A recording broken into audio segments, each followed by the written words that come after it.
wasn't going to talk to them.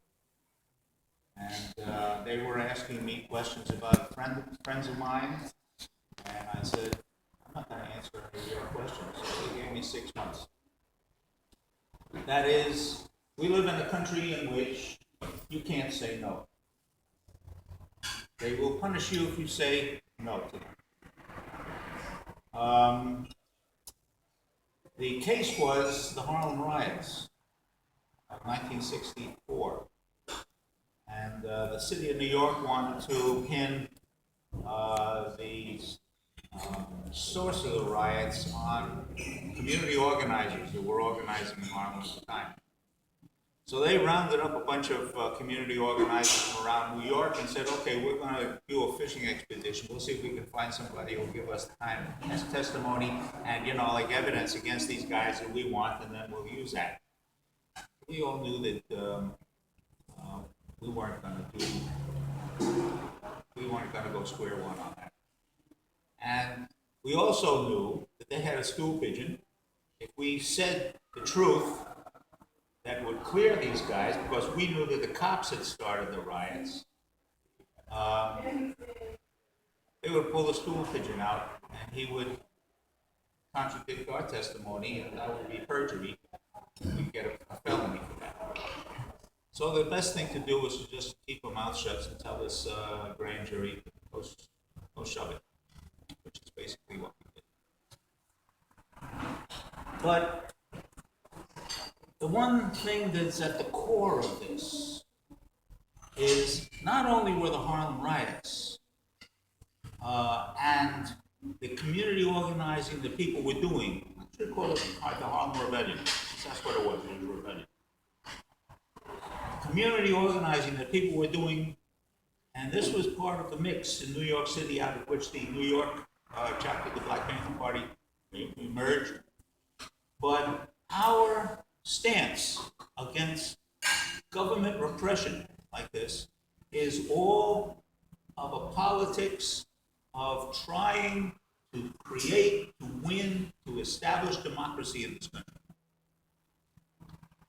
And in my thinking, if we ever do establish democracy in this country, it'll be for the first time. Okay? There never has been.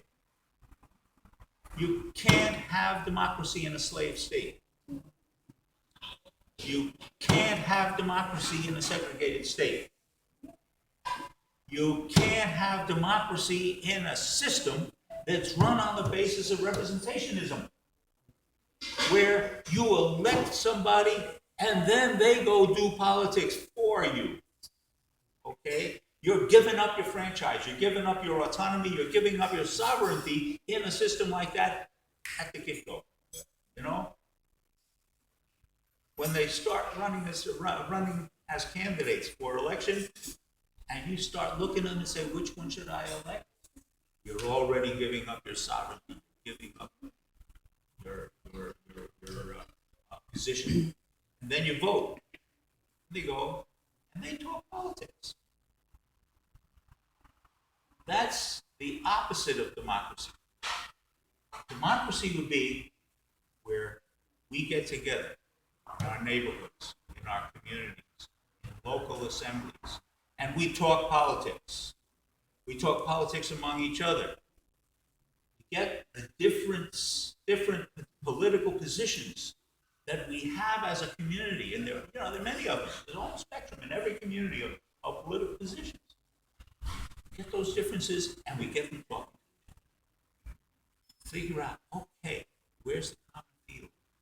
Where's the common interest? Where can we get together on what will benefit our community? And then elect a representative to represent those discussions. Because we will have already voted, making those decisions.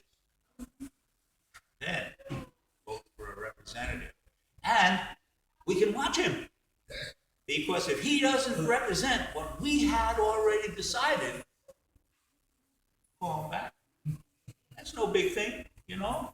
We're still meeting. We're still meeting as neighborhood assemblies. We're still meeting as neighborhood associations, as community organizations. Call him back and say, okay, we're replacing you.